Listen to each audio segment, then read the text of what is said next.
अब इसके बाद एक टॉपिक आता है लास्ट में, हीटिंग इफेक्ट ऑफ करेंट। ठीक है, ये एक ऐसा टॉपिक है कि इसको इजीली से कोई जल्दी नहीं समझ सकता हीटिंग इफेक्ट ऑफ करंट क्या है, क्योंकि इस पर भी कुछ क्या आता है, फॉर्मूला आते हैं। सबसे पहले इसको देख लेते हैं।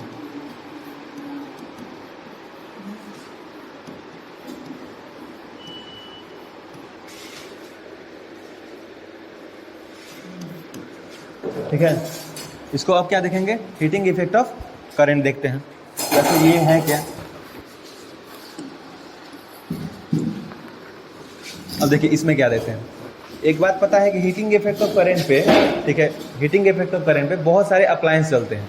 जैसे हीटर, वो किस पे चलता है, हीटिंग इफेक्ट ऑफ करंट पे। आयरन, वो भी किससे चलता है, हीटिंग इफेक्ट ऑफ करंट पे, क्योंकि वो गर्म होता है तभी हम लोग प्रेस कर पाते हैं, गर्म होता है तब क्या करते हैं, उस पर भी तभी हम लोग खाना बना पाते हैं। तो ये हीटिंग इफेक्ट ऑफ करंट यहाँ से हो गया। तो हम लोग को जब पता है, ये नॉर्मल चीज़ है कि हीटिंग इफेक्ट ऑफ करंट में क्या क्या काम करता है। आयरन, हीटर, कभी कभी बॉल भी हीट हो जाता है। ठीक है, ये सारे किस चीज़ पे काम कर रहे हैं, हीटिंग इफेक्ट ऑफ करंट पे।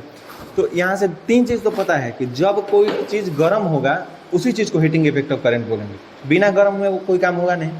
अच्छा, जब कॉमन सेंस ये भी बात होता है कि मान लीजिए फैन चल रहा है, ठीक है, अगर हीटिंग इफेक्ट ऑफ करंट सिर्फ इलेक्ट्रिसिटी से होना होता तो तब तक तो ये फैन एकदम पूरा गर्म होकर अब तो गिर जाना चाहिए था, क्योंकि इसमें भी लगातार इलेक्ट्रिसिटी जा रहा है लेकिन गिर तो नहीं रहा है। दूसरी चीज़, बॉल भी मान लीजिए बॉल कितने टाइम से चल रहा है, अगर हीटिंग इफेक्ट डायरेक्ट होता है तो इसको भी पिघल जाना चाहिए था।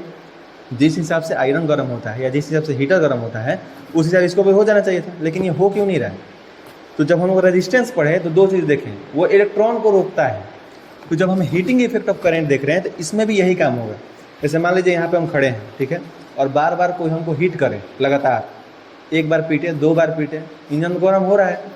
जब धीरे धीरे जब ये पूरा गर्म हो जाएगा तब उसको रिएक्ट करेगा, करेगा नहीं करेगा। लेकिन अगर हम एक ऐसे आदमी बन जाए कि हम मार खाने वाले आदमी हैं, कोई मार रहा है हमको, उसका कोई प्रभाव नहीं पड़ रहा है, तो हीटिंग इफेक्ट ऑफ करंट क्या बोलता है कि एक मान लीजिए यहाँ पे एक कोई ऐसा मेटल लगा दिया जाए, ऐसा मेटल जो इलेक्ट्रिसिटी को अच्छे से कंडक्ट नहीं करता है। यहाँ पे हम एक ऐसा मेटल लगा दिए। दो टाइप का इलेक्ट्रिसिटी का कंडक्टर, मीन्स दो टाइप्स होते हैं इलेक्ट्रिसिटी को जो कंडक्ट करते हैं, एक को बोलते हैं कंडक्टर और एक को बोलते हैं इंसुलेटर। पहले इन दोनों को समझ लेते हैं। कंडक्टर, ये तो नॉर्मल चीज़ है, जो इलेक्ट्रिसिटी को ईजिली कंडक्ट होने दें उसको क्या बोलते हैं, कंडक्टर। और जो इंसुलेटर को, मतलब कि जो इलेक्ट्रिसिटी को ईजिली कंडक्ट नहीं करने दें उसको क्या बोलते हैं, इंसुलेटर। ठीक बा, अब ये वाला चीज़ थोड़ा ध्यान से देखिए, हीटिंग इफेक्ट ऑफ करंट देखिएगा, ठीक है, इससे जितने क्वेश्चन आएंगे, ठीक है, सिर्फ एक फार्मूला से टोटल बनेगा और आराम से बनेगा। देखिए हीटिंग इफेक्ट ऑफ करंट क्या बोला, एक नॉर्मल जो हम लोग घर में यूज़ करते हैं उसी का एग्जांपल उठाते हैं। जैसे मान लीजिए हमारे पास एक ये आयरन है, ठीक है, मान लीजिए ये स्ट्रक्चर तो नहीं है, मान लीजिए मानते हैं ये एक आयरन है, और आयरन का वायर हम क्या किए, कनेक्ट कर दिए। ठीक है, अब यहाँ पे हम कनेक्ट कर दिए प्लस माइनस से। अब हम क्या कर रहे हैं, आयरन में लगा होता है नाइक्रोम का तार, आयरन में लगा होता है नाइक्रोम का तार, हीटर में भी लगा होता है नाइक्रोम का तार। अब उस वायर में वो इजिली कंडक्टर नहीं है, वो नाइक्रोम कंडक्टर नहीं है। जैसे कहने का मतलब है, पंखा में कौन सा तार लगा होता है, कॉपर। सबसे बढ़िया कंडक्टर क्या होता है, चांदी यानी सिल्वर। फिर उसके बाद कॉपर। नाइक्रोम कंडक्टर नहीं है, नाइक्रोम के कंडक्टर मतलब सिर्फ नाइक्रोम के वायर पे हम कोई बल्ब नहीं जला सकते हैं, वो एकदम गर्म हो जाता है, हीट हो जाता है। ठीक है, तो नाइक्रोम ये नहीं बोलता है कि आइए आप आराम से आप इलेक्ट्रिसिटी कंडक्ट कर दीजिए, ऐसा नहीं होता है। वो इलेक्ट्रिसिटी को कंडक्ट रोकता है, जाने ही नहीं देता है। अब इसमें किस चीज़ का वायर लगा है, नाइक्रोम का वायर लगा है। अब क्या हो रहा है, हम यहाँ से वोल्ट सप्लाई कर रहे हैं, वोल्टेज दे रहे हैं। एक चीज़ और हम लोग नॉर्मल हिसाब से देखे होंगे, जैसे ही इलेक्ट्रिसिटी में क्या करते हैं, आयरन का प्लग जैसे ही लगाते हैं, स्विच देते हैं, पूरा वोल्टेज डिम हो जाता है, कुछ ना कुछ तो प्रभाव पड़ता है। या हीटर चलाएंगे तो पूरे का पूरे मोहल्ला का वोल्टेज खत्म हो जाता है। ऐसा होता है कि नहीं होता है। अब कारण क्या है, ये नाइक्रोम का वायर है, ये बोलेगा कि हम आपको इलेक्ट्रिसिटी कंडक्ट नहीं होने देंगे। अब यहाँ से मान लीजिए हम 5 वोल्ट का दिए, वोल्टेज दिए, अब ये नाइक्रोम में गया और ये 5 वोल्ट यहीं पर ख़त्म हो गया। ये इस ए पॉइंट से बी पॉइंट तक तो इलेक्ट्रॉन पहुँच ही नहीं पाया। अब हम क्या करें कि यहाँ से वोल्टेज बढ़ा रहे हैं, 5 से वोल्टेज बढ़ा के कितना किए, 15। क्योंकि देखिए अब आज के हिसाब से हमको तो वोल्टेज बढ़ाना नहीं है, ऑटोमेटिक आयरन जिसको जितना ज़रूरी है वो तो खींच लेगा। जब नॉर्मल बॉल मान लीजिए 5 वोल्ट खींच रहा है तो आयरन कितना है, 30 वोल्ट खींचेगा। क्यों, क्योंकि इसमें लगा है नाइक्रोम का वायर जो इजीली कंडक्ट नहीं करने देगा। अब ये बार बार सोचिए कि बार बार यहाँ से क्या कर रहा है, इलेक्ट्रिसिटी पास कर रहा है बार बार, और ये रुक रहा है कि यहाँ जाओ मत, तो ये वायर हीट होगा कि नहीं होगा, वायर हीट तो होना लाजमी है। क्योंकि देखिए इतना ज़्यादा वोल्ट लेके जा रहा है, और वोल्ट किस पे पड़ रहा है, नाइक्रोम के वायर पे। अब यही हीट होता है, ठीक है, और इसमें कुछ काम नहीं है। यानी एक चार्ज इस ए पॉइंट से बी पॉइंट तक जा रहा है, यही ना है, और कुछ तो हो नहीं रहा है, और वही बार बार जा रहा है तो क्या होता है, हीट होता है। अब हीटिंग इफेक्ट ऑफ करंट में इसको फार्मूला से देखते हैं क्या होता है। Nichrome as a proper insulator नहीं है, प्रॉपर इंसुलेटर में आ गया वुड, ठीक है। वो एक होता है सेमी कंडक्टर और सेमी इंसुलेटर। सेमी कंडक्टर इसको बोलते हैं जो इजीली कंडक्ट नहीं होने दे लेकिन फिर भी कंडक्ट होने देगा, और इंसुलेटर एक ऐसा चीज़ है जो सेमी इंसुलेटर होता है, वो इजीली कंडक्ट नहीं करने देगा। ऐसे पहली बार आए ना वायर लेके, वो बोलेगा नहीं, मतलब हम नहीं कंडक्ट करने देंगे, 2-4 बार रिक्वेस्ट कीजिए। वो उस कैटेगरी में आता है नाइक्रोम, सेमी कंडक्टर में। जब उस पर ज़्यादा प्रेशर लगाइएगा ना तब वो इलेक्ट्रिसिटी आराम से कंडक्ट करा देगा, उसको बोलते हैं सेमी कंडक्टर। अब ये जो नाइक्रोम है ये प्रॉपर इंसुलेटर में नहीं आएगा, ये सेमी इंसुलेटर में आएगा, ठीक है।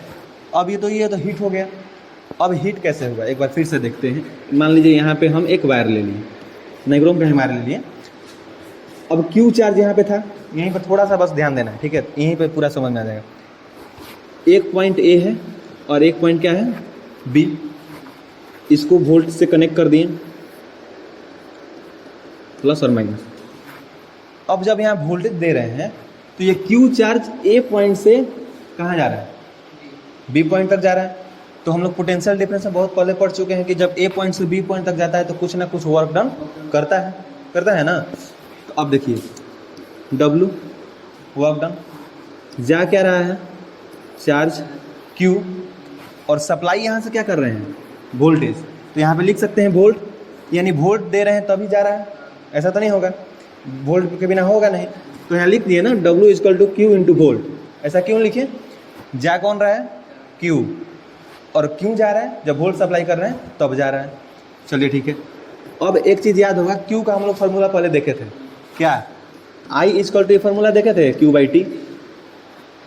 अब यहाँ से Q का फार्मूला निकल जाएगा IT आराम से। तो यहाँ Q की जगह लिख दें IT इंटू क्या लिखें, V। अब देखिए ये जो V है, ठीक है, ये भी जब हम ओम्स लॉ पढ़ेंगे उसके हिसाब से एक और फार्मूला देखेंगे। जब ओम्स लॉ पढ़ेंगे तो यहाँ से देखना पड़ेगा IR होता है, V = IR, ठीक है। थोड़ा बीच में स्किप हो गया, ओम्स लॉ बीच में होना चाहिए था, ठीक है। V = IR, यहाँ से देखिए V का फार्मूला क्या निकला, I × R निकला। V = क्या निकला, IR। अब बताइए यहाँ V की जगह IR लिख सकते हैं, कोई दिक्कत है इसमें। एक बार फिर से यहाँ पे लिख देते हैं। एक वायर था जिसमें मूव हो रहा था इलेक्ट्रॉन, इसको कनेक्ट कर दिए मान लीजिए एक बैटरी से, प्लस माइनस हो गया, ठीक है। यहाँ पे लगा दिए वोल्ट, Q ए पॉइंट से बी पॉइंट तक जा रहा था, ठीक है, तो वर्क डन हो रहा था, तो लिखे W। जा क्या रहा है, चार्ज, यानी Q लिख दिए Q, और क्या V। Q को हम लोग क्या लिख सकते हैं, IT लिख सकते हैं उस फार्मूला से, I × T, और V = IR देखे थे, इंटू क्या कर दें IR। कोई दिक्कत, अब इसमें कितने आई है, 2 आई है, तो क्या लिख सकते हैं I²। इसके बाद और क्या लिख सकते हैं, R और T। अब जो ये वर्क डन हुआ ये कन्वर्ट किस में हुआ, हीट में कन्वर्ट हुआ। तो यहाँ से हम फार्मूला इजीली लिख सकते हैं कि नहीं लिख सकते, H = I²RT, यही होता है हीट का फार्मूला, H = I²RT। अगर इसको रटने जाइएगा तो भूल जाइएगा, लेकिन अब तो नहीं भूलिएगा क्योंकि वर्क डन हुआ। वर्क डन में क्या हुआ, एक बार Q गया एक बार V गया। Q का फार्मूला क्या लिखें, IT, V का फार्मूला क्या लिखें, IR। अब I²RT। ये तो हम लोग देख लिए, ये ऐसे हुआ, क्योंकि अब इसको देखने से ये कितना क्वेश्चन में ईजी हो जाएगा, ये बात अब देखिए। हम लोग यहाँ फार्मूला देख लिए I²RT। अब एक बात बताइए, नॉर्मल हिसाब से इसमें क्या क्या है, I यानी करंट, इलेक्ट्रिक करंट, R यानी रेजिस्टेंस, और T यानी टाइम। अब इसको आयरन पे नॉर्मल अब एग्जांपल लेके देखते हैं। आयरन को क्या कर दिए, प्लग से जोड़ दिए, और उसमें वोल्टेज बढ़ा रहे हैं। आयरन ज़्यादा हीट होगा, कम हीट होगा, ज़्यादा हीट होगा। तो यानी हमको ये बात पता चल गया, अगर हम लोग I का वैल्यू बढ़ाएंगे तो H का वैल्यू क्या होगा, बढ़ेगा, ठीक है। अब यहाँ से लेते हैं एक बार T, टाइम। अब आयरन को प्लग में लगाएं और 1 सेकंड बाद जस्ट निकाल दिए, क्या आयरन उतना हीट होगा? अगर आयरन को लगा के 1 घंटा छोड़ दिए, अब तो ऑटो कट वाला आ गया है, मान लीजिए एक नॉर्मल हीट के बाद कट हो जाता है, लेकिन जब पुराना वाला जो आयरन हो लगा के भर दिन छोड़ देंगे, यानी वो टाइम ज़्यादा देर तक खींच रहा है, तो आयरन कितना गर्म हो जाएगा। तो ये भी बात हम लोग को पता है कि जब टी बढ़ाएंगे तो क्या बढ़ेगा, इंच बढ़ेगा। और एक और चीज़ पता है कि बिना रेजिस्टेंस के तो हीट होगा नहीं, यानी जब हम लोग आर बढ़ाएंगे तब क्या बढ़ेगा, इंच बढ़ेगा। ठीक है, और ये सारा का सारा जो लगातार बढ़ा है इसको क्या बोलते हैं, डायरेक्टली प्रोपोर्शनल। तब यहाँ से हम लोग लिख सकते हैं आई किसके डायरेक्टली प्रोपोर्शनल है, एच के, मतलब सॉरी यहाँ से रेजिस्टेंस बढ़ाने पर भी घटेगा नहीं। हाँ, हीट बढ़ेगा, इलेक्ट्रिसिटी घटेगा नहीं। देखिए मान लीजिए हमको क्या हीट क्या कर रहा है कि जैसे मान लीजिए हम यहाँ हैं, अब हम बोल रहे हैं कि हम आपको वहाँ जाने नहीं देंगे, और हम यहाँ खड़े हैं और आप हमको बराबर पीट रहे हैं, तो हम गर्म हो रहे हैं कि ठंडा हो रहे हैं, गर्म हो रहे हैं। तो रेजिस्टेंस क्या है, यही ना है, उसको बराबर वहाँ आप हिट किए जा रहे हैं, वो बोल रहे हैं कि हम आपको जाने ही नहीं देंगे। तो रेजिस्टेंस को बढ़ाएंगे, यानी बराबर उसमें रेजिस्टेंस बढ़ाएंगे हीट को सप्लाई करके, तब क्या होगा, हीट बढ़ेगा ही ना बढ़ेगा। और ज़्यादा टाइम तक इलेक्ट्रिसिटी सप्लाई करेंगे तो वो भी बढ़ेगा, करंट बढ़ाएंगे तो भी बढ़ेगा। ठीक है, अब जैसे एग्जांपल के तौर पे 1 मिनट के सोच लेते हैं, मान लीजिए रेजिस्टेंस घटा के देखते हैं। अब वहाँ वायर के जगह कॉपर का वायर लगा देते हैं, कॉपर में तो रेजिस्टेंस बहुत कम होता है। अब कॉपर में वायर लगा के पास कीजिए करंट, कभी हीट होगा? ये तो नॉर्मल चल रहा है कॉपर पे, इस आयरन हो सकता है। इसके लिए तो हमको रेजिस्टेंस बढ़ाना पड़ेगा ना वायर का। तो यहाँ से 3 चीज़ आ गया, आई जब बढ़ाएं तो एच बढ़ा, फिर टी बढ़ाएं तो एच बढ़ा, और आर बढ़ा तो टी बढ़ा, यानी सारे के सारे क्या हैं, डायरेक्टली प्रोपोर्शनल। अब क्वेश्चन हीटिंग इफेक्ट पे यही आएगा कि अगर इलेक्ट्रिक करंट के सप्लाई को हम बढ़ाते हैं तो बोलिए हीटिंग बढ़ेगा कि घटेगा? तो क्या होगा, बढ़ेगा। अगर टाइम बढ़ाते हैं तो हीटिंग बढ़ेगा कि घटेगा? बढ़ेगा। अगर आर बढ़ाते हैं तो हीटिंग बढ़ेगा कि घटेगा? बढ़ेगा। बस क्वेश्चन यही आएगा, और क्वेश्चन तीनों केस में बढ़ेगा। ये तीनों क्या है, डायरेक्टली प्रोपोर्शनल है। यहाँ तक ये पूरा प्रॉपर हो गया। एक जो बीच में छूटा हुआ था उसको बोलते हैं ओम्स लॉ, ओम का नियम। ठीक है, अब ये ओम का नियम डायरेक्ट पहले से तो शुरू में लगता है कि बहुत डिफिकल्ट है, ओम्स लॉ। अब ये ओम्स लॉ क्या बोलता है, करना देर भाई, ज़्यादा देर होगी क्या? देखिए ये ओम का नियम है। ठीक है, हाँ? क्या करेगा ना, तो एक अपलोड है ना करना, अपलोड कर दे अकेले डाल के।